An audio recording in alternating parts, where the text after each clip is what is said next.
Dr. Judy Brangman, welcome to the Plant Yourself podcast. Thank you so much for having me on, Howard. I'm a fan of all of your work. I have your book and we've met several times, so I'm so excited to be here today. I know. The only thing I'm sad about is because of COVID, we couldn't do it in person. I know. Yeah. I was supposed to go to your studio and we were supposed to record it in person. Well, so hopefully soon. Yes. But so we got something very important to talk about. But before we do, I would love for you just to sort of introduce yourself and give a little background on who you are so people know who is sharing this important thing. Sure. So my name is Dr. Judy Brangman. I'm a board-certified internal medicine physician, and I'm also certified in lifestyle medicine and plant-based nutrition. And I'm currently working as a hospitalist, so that's a hospital-based physician. And through my platform and social media and public speaking, I use my platform to teach people the importance of eating healthy, living healthy, so that they can reduce their chances of getting chronic diseases, so that they can thrive and live longer lives. And my platform is the Plant-Based MD. So I've been plant-based myself for about 6 years, and I've seen the health benefits of it. My patients have seen the health benefits, as well as my parents. And I just want more people to realize the benefits so that they can live amazing lives as well. Great. And you are an immigrant, right?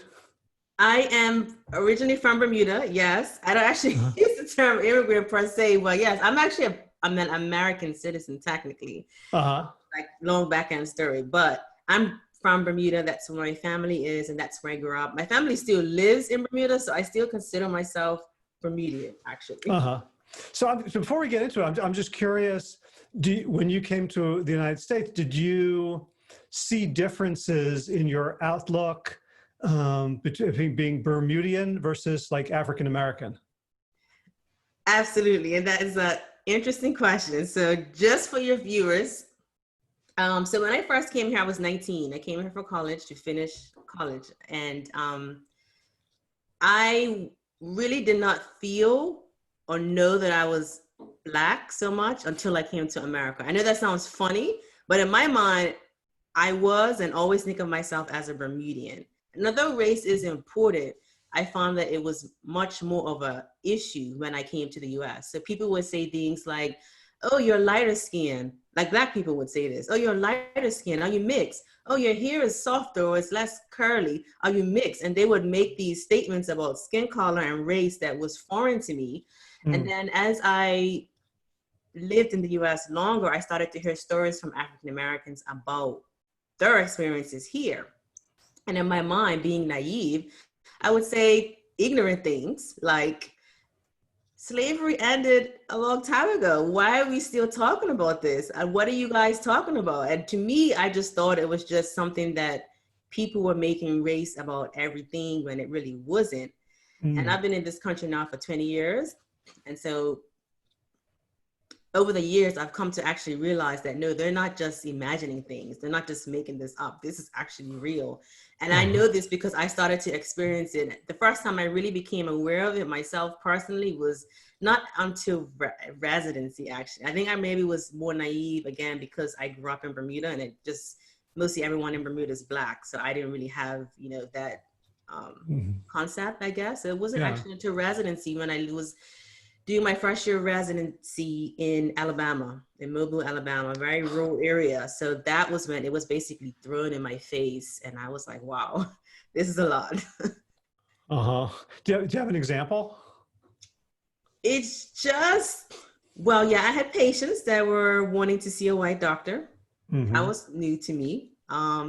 Patients quite frequently that would be like, oh, when I walk in the room, right? Oh, do you have my meal? Or, oh, you're the cleaning person. And I clearly have on a white coat, introduce myself as Dr. So-and-so, and it's still like a double take. And sometimes they look at me kind of like, oh, like they're surprised. So in Alabama, that happened a lot.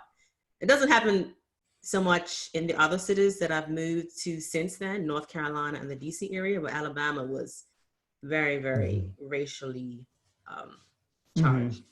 I wonder if that affected you differently than it would have affected an African American who'd grown up with the consciousness of race and race differences and racial gradations from day one. Absolutely. Well, I think for me, I am probably in a good position to bridge the two views on it. You know, there's people that don't have contact with people of color. And so they look at people of color that say XYZ is race, and they probably think that they're just imagining things, right? I've been there, so I know what it feels like to think that. And so I absolutely do think that I do have a different view. I view people as what country they're from. And oddly enough, when you travel around the world as much as I have, other countries don't categorize people as African American. When I'm overseas, I'm categorized as an American because of my accent. They don't think I sound Bermudian. That kind of bothers me slightly. But anyway, Yeah. they think I'm an American.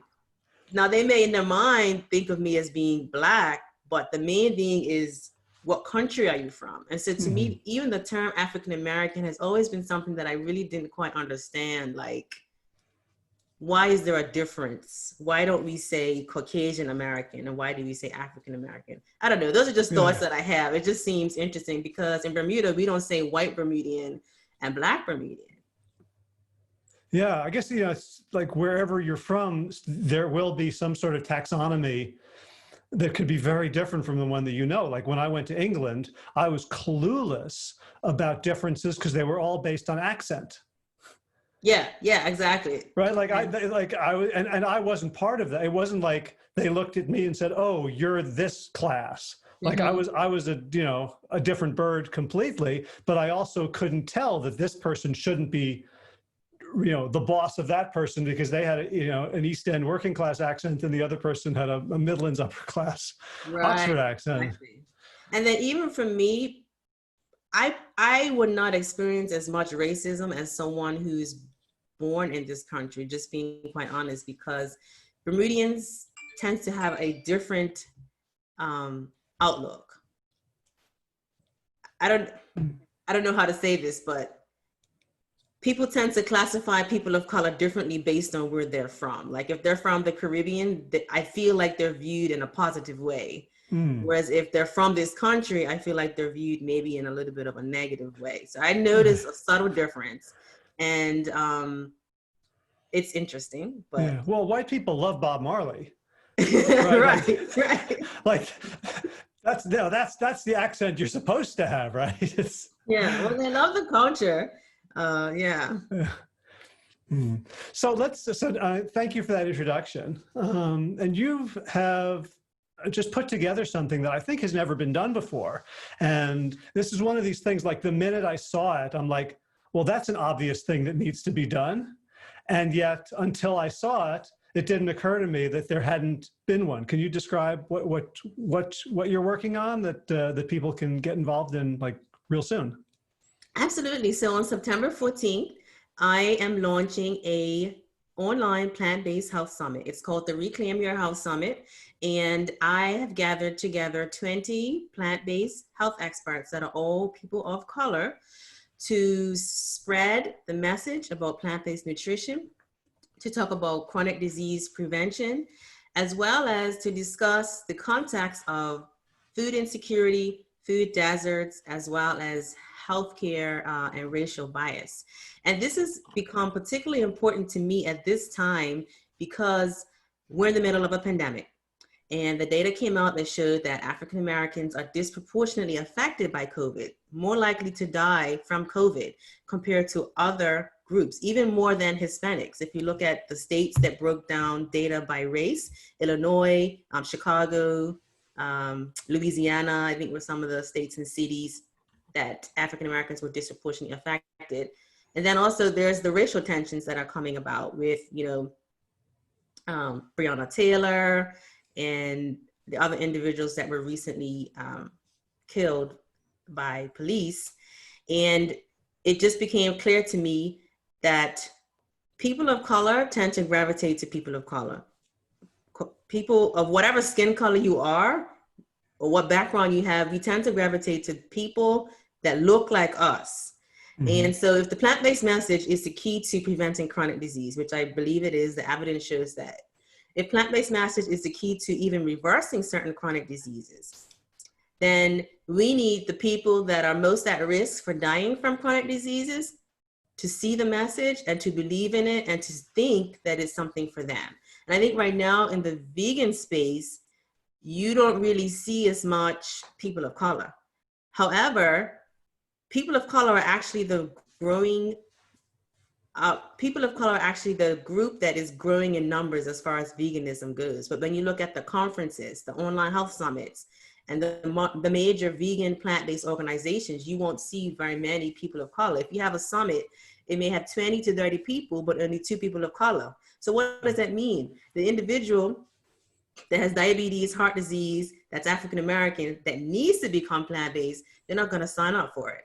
So I was like, you know what? I need to put together something that they would see and want to sign up for. And so I'm just glad that it came together in relatively short period of time. And all of the speakers were on board, they signed up, and the presentations are really, really good. And the quality of it is excellent. And so I'm just excited. Yeah. So I have a question about the content itself from your perspective. Do you like, was one thing more important than the other, that there are, you know, faces of people of color representing this movement, or is it also a different sort of cultural sensibility? Like, you know, just to use a, you know, a sort of a gross overgeneralization, like the white people like to talk about quinoa, you know, and avocado toast, whereas it, you know, like are there cultural references that you hear over and over again that are connecting with the audience you're trying to reach and help? Absolutely. So soul food is a concept that's brought up a lot. And the food that the indigenous people in the African continent eat is primarily plant-based. So oftentimes I will hear people of color say things like, oh, quinoa, vegetables? I don't like eating vegetables. That's nasty, right? But if you really want to talk about getting back to your culture, someone who's Black, right? And they want to talk about getting back to their culture, they will look and see what people on the continent of Africa eat. And it's primarily plant-based starchy foods. So that concept comes up a lot, breaking down the mindset that people have that says that vegan food is only for certain populations. Vegan food, plant-based food is for everybody. No matter what race you are, no matter what background you are, it's for everybody. And so that's the message that I want to bring home. And then also we focus on financial barriers that certain groups may have, minorities may have with regards to purchasing plant-based foods. A lot of times people think that plant-based foods is expensive. It's actually not, but we also present options for getting plant-based food reasonable, as well as cooking it flavorable. So several of the speakers have roots in the Caribbean. I think one of them actually is from Liberia originally as well. So we also talk about cultural ways to make food flavorable that appeals to people from different countries as well. When you're talking about the financial barriers, right? Clearly there's a wealth gap. You know, it's getting bigger and bigger between, you know, white people and people of color, African Americans in particular, but also, like, I've caught myself when I'm coaching a group and there's a new group and I don't know any of them, and there's, let's say, a Black woman in her 50s, I catch myself with a racialist assumption that, oh, maybe she doesn't have much money. And like, you know, when I catch it, I'm like, oh, like, yeah, there's odds, but there's also human beings, and that's not cool. You know, in the same way that someone assuming you're the orderly instead of the doctor isn't cool. How does the summit deal with the fact that, yes, there are, you know, economic disparities, and we don't want this to be all about, you know, assuming that everybody's on SNAP or food stamps? Yeah, that's absolutely true. I don't even really like the term minority so much, because it sort of puts everyone that's labeled as a minority as though you're going to be economically disadvantaged. But again, that's one thing about the summit. They're all physicians that are notable. Several of them have research publications. Several of them are well-known speakers and that are also doing things in their communities to reach certain populations. So that alone will show people that not everyone that's brown is disadvantaged. So when you started the process of finding the speakers, how many of them did you already know? Because like I was looking like, you know, I could go through the baseball cards of, you know, Colin Campbell, Neil Barnard, Esselstyn, Furman, Ornish, and I could name a few, you know, African-American doctors, you know, Terry Mason, Milton Mills, Baxter Montgomery. But like when I looked at your list, I'm like, gosh, I don't know most of these people. Like, did you know them? Did you have to find them through referral? Actually, I'm so glad you asked, because that's the other thing that I noticed. About a year ago, I started to feel like, am I the only Black vegan physician in the US? I would go to conferences. I didn't see any of us speaking, and I didn't see really any of us even attending very much. So I really started to seek out people on social media. So about a year ago, my social media really started to grow.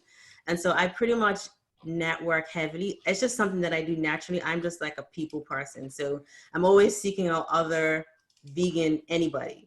But then especially Black vegan female physicians, I really sought out. So I've been keeping a list of them for like several months now, with the plan that we would connect and do something, and I didn't know what. And I really didn't actually reach out to everybody that was on my list until end of May. That's when I first reached out to everyone. And I have not met most of them in person, actually. Most of them I know on social media. I know Milton, I've met him several times in person. Baxter is a mentor of mine, so I've met him virtually. I actually haven't met him in person. And yeah, I think those are the only two that I've actually met in person, but we've become friends over the past few months. And I was just excited that some of the people that are notorious for speaking, Dr. Kim Williams, as well as Terry Mason, who neither of did I know, but I got connected with them through other people. Did especially the people who are less well known, were they aware of how many others there were, or did they also feel like you, like, am I the only one doing this? Oh, as far as other physicians out there? Other physicians of color, or I mean, they're not all. Are they all physicians? Actually, most of them are physicians except two. One is a fitness trainer, bodybuilder, a coach. And Corin. Yeah, Corin. And then Kim Rose is a dietitian. Okay. So yes, the other physicians really didn't know about the rest of us. And I posted to Instagram recently, before I started planning this, how many of you know any Black vegan physicians? And most of them said only me, or they said only one or two. And the names that kept coming up is Montgomery, Mills, Williams, and I think Columbus Batiste, but that was pretty much it. But there were no women. So that's why it was important for me to have women as well, because women do the cooking in the family. Women tend to lead the way as far as what the family is going to eat. Women play a huge role in the children. So women needed to see women in order to embrace it as well, I believed.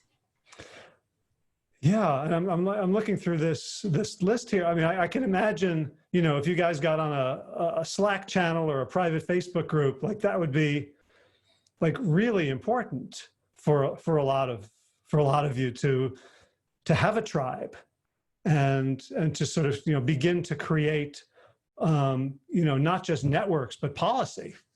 Yeah, I think there's a lot of opportunity for some of that. Like I say, some of them are doing work in their own community with regards to policy and are doing research. And you would never know. Like, I've learned so much from interviewing them. Some of them have books that I had no idea that they have books. So they're just like humbly working and doing things. And so I'm just so excited to help bring them to the forefront. You know, my name is starting to become more seen, I guess, in the plant-based world, but there are other people that are doing great things too.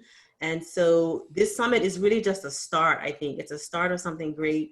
I'm planning to launch my diabetes coaching program after the summit, but there's so many opportunities for us to do things with the group going forward. Columbus Batiste and Eric Walsh are doing presentations themselves called Slave Food, and basically they touch on food and whatnot. So there are a lot of different things that people are doing, but my goal is to reach an even larger audience than all of them individually. I just have big dreams, but I'm just that kind of person. I'm like a big dreamer. I'm like, this is my first summit, but I still had high expectations for it. And so I just hope that people's lives are changed, and then more people become plant-based as a result of it. Yeah, and one of the things I'm thinking about this is, a summit or events, when we start doing live events again that are led by people of color is very different from what it is now. So you have, all of the famous plant-based Black doctors have been sort of filtered and anointed by the white establishment. So it's almost like, if Martin Luther King in the 60s was like one of 3 speakers on social justice who were, that the unions had chosen, or some group of white progressives in Chicago. And that's kind of the place, in the African-American plant-based community. It's like, who gets put on the stages run by white people. And this feels like the beginning of something much more grassroots and direct.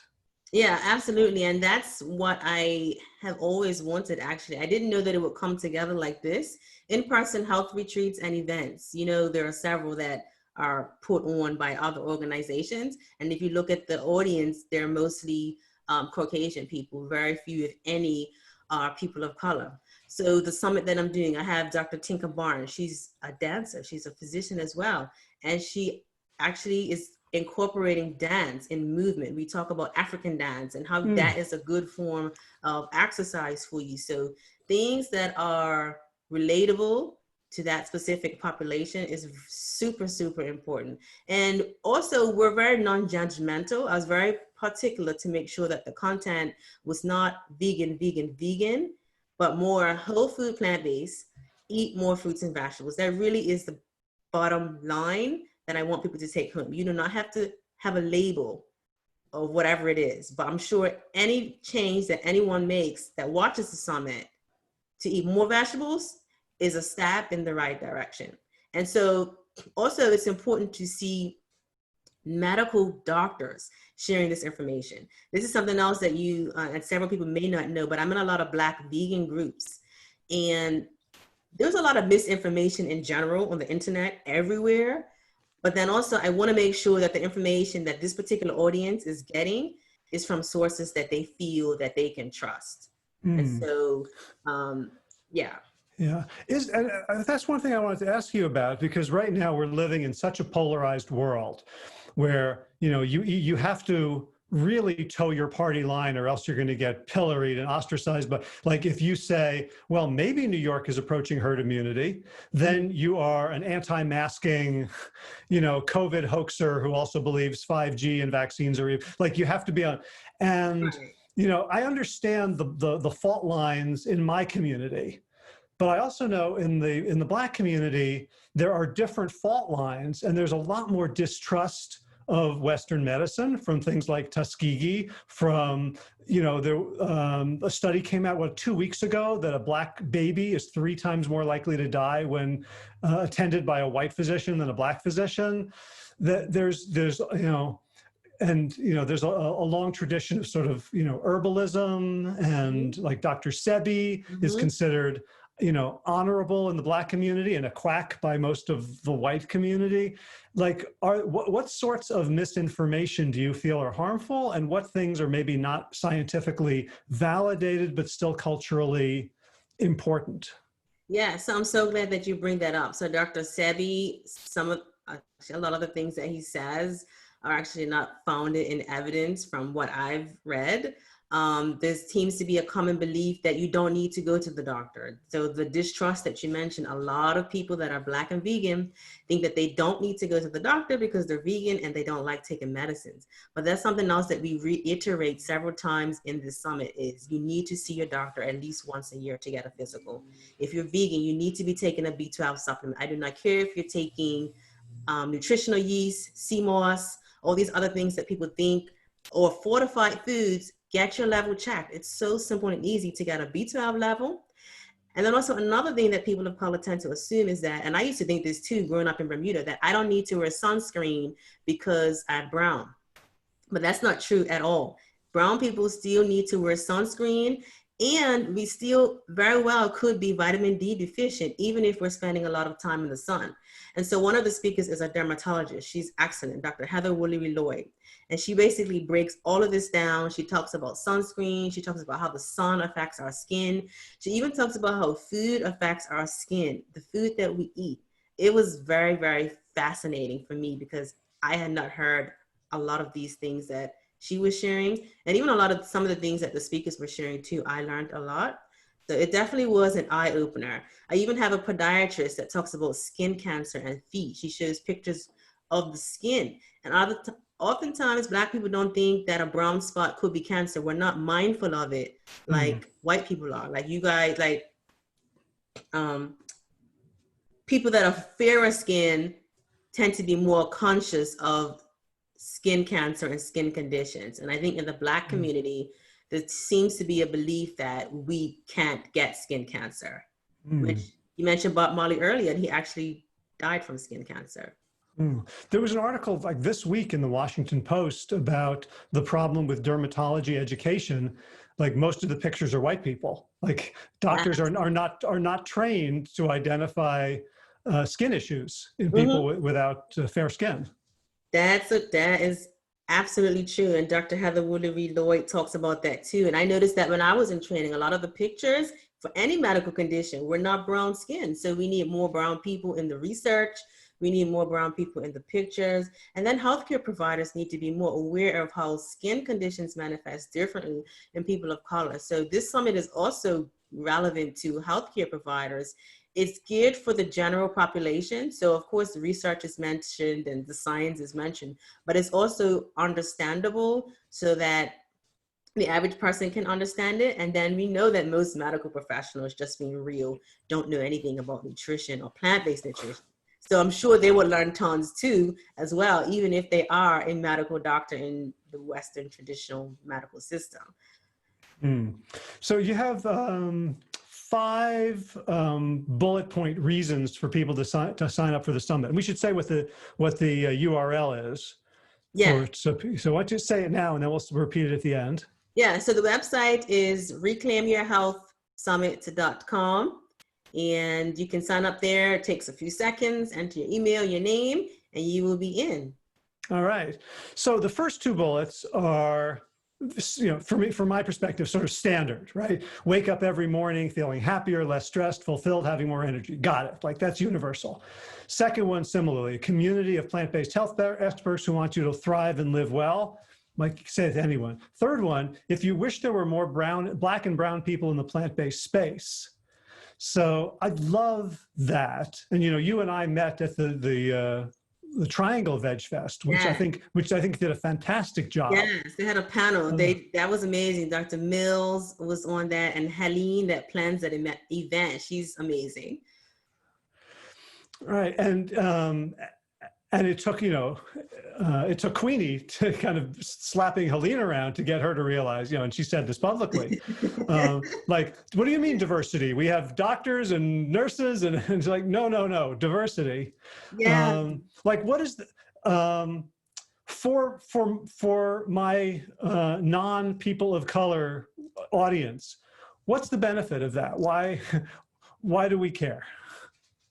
Well, we should care because the African-American population are twice as likely to die from heart disease compared to white non-Hispanics. They're more likely to die from COVID than white non-Hispanics. So they're using up more healthcare resources for themselves. And then from a system standpoint, looking at a percentage of that particular population. So I think any community is only as strong as their weakest person, so to speak. And of course, there are disadvantaged people of all races. We know that for sure. But the lack of trust in the healthcare system presents an issue because people of color tend to go to the doctor later for conditions that they should have been seen sooner for. They tend to not even be as open and transparent in the visit. So they may not tell you that they're not taking their blood pressure medication or that they can't afford it. So there's so many different nuances that you would not even know about unless you really sit down and listen with someone. And this summit is opportunity for you to listen to doctors telling you what the patients feel, what we feel, without you having to necessarily ask your patients. Beautiful. So do you know if you're getting white doctors to sign up for this? Because it sounds important. They should be getting a lot of CMEs for this. I don't know, because there's no way for me to tell, what background anyone is of signing up, but we have almost 1,000 signups so far. So, and we've just started, promoting it. So I think it's going well. And I'm just starting to share with my physician groups this today and yesterday. Okay. Great. So the fourth bullet point is, if you would like to learn how racism, healthcare disparities, and food deserts adversely affect the health of minorities. So I'm curious about that as a bullet point, because if I'm putting myself in the shoes of someone who wants to get healthy, like the last thing I want to hear about is problems, obstacles, things that are going to make me mad, right? So what was your thinking in including those negatives, and especially in this, these days, Jacob Blake, George Floyd, Breonna Taylor, more than we can name. What do you see a relationship between sort of the anger and helplessness that and the traumas that those events can cause, and taking control of something? Absolutely. That's exactly the thought that went behind it, because I felt people's pain. I felt that people were feeling hopeless, like there's nothing that they can do. We saw we see the videos, and then there's no arrest. And then you feel like, well, what can you do? And so then people are protesting. And so they're trying to get justice of some kind for these killings that are happening. And then what I'm about to say may not be as popular, but what people don't realize is that some of us are killing ourselves with our own fork. So I can get mad at someone else for killing me because I'm Black, or they kill my mother because she's Black or something. But what about me killing my own self with my own fork? And I'm not saying it to place blame on the individual, but most people don't realize the importance of food. They don't think that food and disease is a direct relationship. They think it's kind of like a casual relationship, but it's actually more like a direct cause and effect, I believe. And that's a common theme in the presentation. So at the end of it, I really want people who may be feeling a loss of control, loss of power, to feel empowered. And that's my tagline: get empowered and learn. So basically, that's what I want people to come away with, feeling, oh, you know what? Being plant-based is not as difficult as I think it is. Being plant-based is actually something that I can do. Let me eat one more vegetable today. Simple. Yeah. Yeah, and also I'm wondering about sort of the making it normal and normative in a community, because I know people from all different cultural, ethnic, racial backgrounds for whom going plant-based or vegan meant that they were ostracized, right? Like my business partner Josh from New Orleans, from the Bayou, right? For him to say, "Hey, I'm vegan, I'm not going to eat that stuff," cut him off. And I'm wondering, in mainstream Black America, is that as big a problem as it is in a lot of other communities where you want to know, hey, there's 5,000, 10,000 other people like me who signed up for this, and we can start making it more normal? Yeah, that's a great question. And I find that it's not so much you're ostracized for it. I really do think that humans know that we need to eat more vegetables. I really do believe that deep inside, people know that. And so when they see you doing it, the negative reaction they may have may actually be stemmed from themselves feeling guilty because they're not living that. And then actually one of the speakers, Dr. Kadira Huff, she is Muslim actually, and she talks about her parents who were plant-based and how for them it was considered revolutionary. It was their way of taking a stand and doing something different that other people were not doing that could help them to live healthier. And so that's something that's brought up too in the summit as well. Anything else you want to let people know that I haven't asked about? So yes, just that the summit is free. It runs over 7 days. The video presentations is interview style with me and the speaker. Some of them do have PowerPoint slides, and there will be 3 presentations per day. You will have up to 48 hours to watch them. And then we also have a Facebook page. Once you register, you can join the Facebook group. We will be having additional conversations and questions and some more interaction with the speakers as well. So it's going to be a fun, informative week. And the website again is reclaimyourhealthsummit.com. All right. Well, I will include a link to the show notes. I think we're talking Friday the 6th. I have no idea what the 4th, maybe. Mm-hmm. Today, yeah. Today. So I want to publish this right away. So okay. We'll give people the maximum. So people can sign up right now. Yeah. And they'll get a confirmation, and then it'll start in a couple of weeks. Mm-hmm. Yeah. So awesome. So I'm just going to, fast track this, get it out there. We'll do a special, awesome. It'll be a special Friday edition. And I just want to thank you so much, because it feels like, you stepping in, and I don't know the behind the scenes. I'm sure you worked crazy hard, but it feels like the universe was waiting for someone to do this, that this is, you've got such an incredible lineup. You've got so many signups already. It's such a moment for this conversation and for this contribution to communal, national, and planetary health. I just really want to thank you and honor you for putting it together, and really thank you for taking the time today.